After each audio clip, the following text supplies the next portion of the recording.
કમોસમી વરસાદથી બાગાયતી પાકોને મોટું નુકસાન થયું છે। રાજકોટ જિલ્લામાં વરસાદથી કેરીના પાકને ભારે નુકસાની પહોંચી છે। ગજવાજડી ગામમાં મોટા પ્રમાણમાં કેરીના પાકને નુકસાન થયું છે અને તલ અને મગના પાકમાં પણ નુકસાન થયું છે। માવઠાના લીધે ખેડૂતોને ભારે નુકસાની વેઠવાનો વારો આવ્યો છે। રાજકોટમાં આપણે આવ્યા છીએ, આંબાની જે ખેતર છે ત્યાં આવ્યા છીએ, આંબાવાડીમાં આવ્યા છીએ। કેરીના પાકને મોટા પ્રમાણમાં નુકસાન થયું છે। આપણે ખેડૂતો સાથે વાત કરશું। શું નામ છે તમારું? મારું નામ ધવલ પીપળિયા। ધવલભાઈ, શું લાગે છે અત્યારે આંબાના પાકને કેટલું નુકસાની જોવા મળી રહી છે?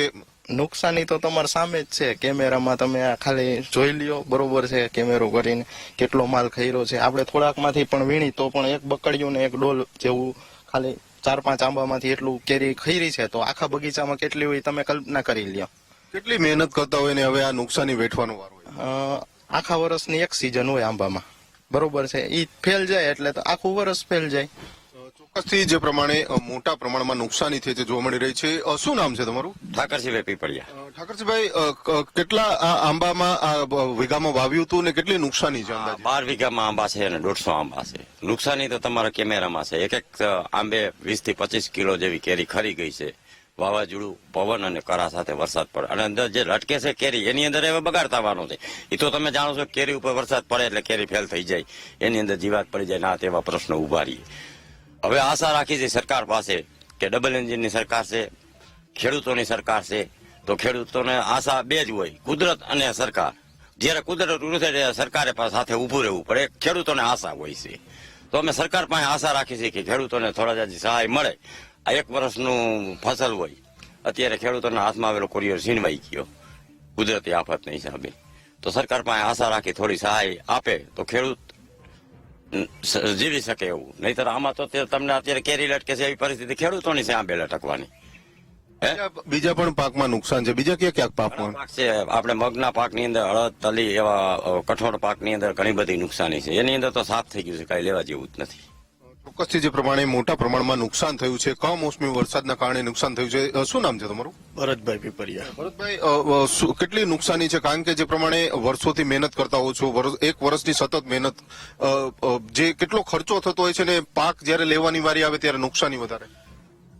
આમ તો જોઈએ ને, ખર્ચાની તો કઈ માપ જ ન હોય। વર્ષ દિવસથી મહેનત કરતા હોય અમે અહીંયા, અમારા નાના બાળ બચ્ચા બાયું હવે કોઈ આવીને મહેનત કરતા હોય ને આવી રીતે ઓચિંતો વરસાદના હિસાબે જે પણ નુકસાન થયું છે, આ નુકસાનની ભરપાઈ તો જો કે કોઈ એવું શક્ય નથી, પણ તોય આશા રાખીએ છીએ આ ડબલ એન્જિનની સરકાર છે એની પાસેથી કે થોડું ઘણું કોઈ કે બાગાયતી પાકમાં જે નુકસાન થયું છે અને જે આ કઠોળ પાકની અંદર અમારે કઈ અત્યારે લેવા જેવું જ નથી, જે અમે અત્યારે છેલ્લા 2 મહિનાથી કઠોળ પાકની અંદર મહેનત કરી, આ 1 વર્ષથી અમે આ કેરીના પાકની અંદર જે મહેનત કરતા હોય, તો સરકાર થોડું સહાય કરે।